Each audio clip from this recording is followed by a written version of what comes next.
In 1995, India formed a committee called as Village Defense Committee for each border village along the line of control as well as the international border that abuts India and Pakistan.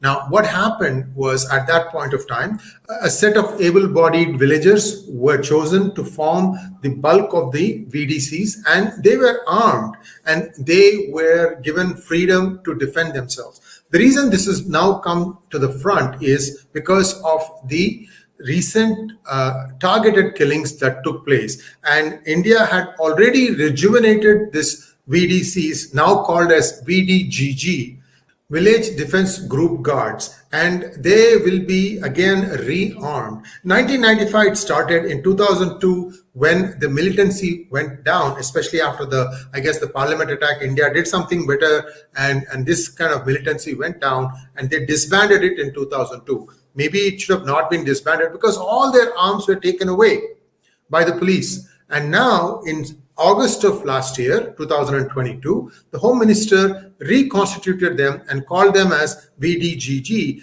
And now all the villages along these borders, not all, what used to be the VDC volunteers are now being asked to come back and form part of VDGG. Now, there were some confusion, there was some bad feelings because of the way the VDCs were being compensated. I believe now the government has figured something out so that the VDGG members, which is a new name, there are about 27,000 of them. That's not a small number. And they will be compensated by the center. I'm not having all the details about this. As soon as we have it, we'll share those with you. Now the VDGG is in place and they will be armed. They'll probably have to undergo some training, and then they'll be back and they'll be able to defend themselves. In fact, the count on one of these attacks would have been much more if it were not for one of the ex-VDC members who happened to have a gun, fighting back and shooting back at these terrorists. Only then they said, okay, now these guys are armed, we can't do this thing any longer. So this is a reality situation in Kashmir and Jammu. And unfortunately, because the United States has left a big cache of arms and ammunition when they left in August 15, 2021. And now you're seeing all these chickens come home to roost. We had predicted this that time itself, that this was a very bad move, that US is leaving behind all this crap and somebody else is going to pick them up and start using them for all the wrong reasons. Well, now we have to wait and see, since Pakistan doesn't have enough money to even pay salaries, how long this rhetoric is going to be kept up. We think that it was because of a change in the chief.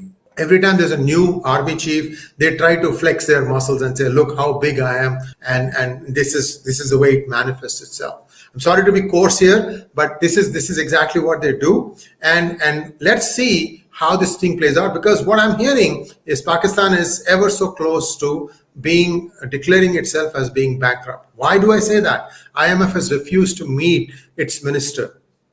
And Shehbaz Sharif has been jetting around. Nobody is willing to open their purses. Even China is believed to have said no. So who's the last resort? The lender of last resort is unfortunately you and I, the taxpayer of the United States, because the United States will probably still give them some money. I'd love for someone to give a breakdown of the 450 million bonanza that the United States gave to Pakistan. What the heck is the breakdown? Who's getting how much? And it was supposed to be to rehabilitate the minorities of Pakistan, Hindus, Sikhs, Christians, everyone, Buddhists, Parsis, but we don't know. We know how Pakistan works, and I'm not at all hopeful that any of that money is going to go to the minorities. However, it is important first to know who got how much. Then we can try and see if there's a way we can track that. Thanks for watching. Please like, share, and subscribe to our channel. Don't forget to click on the bell button.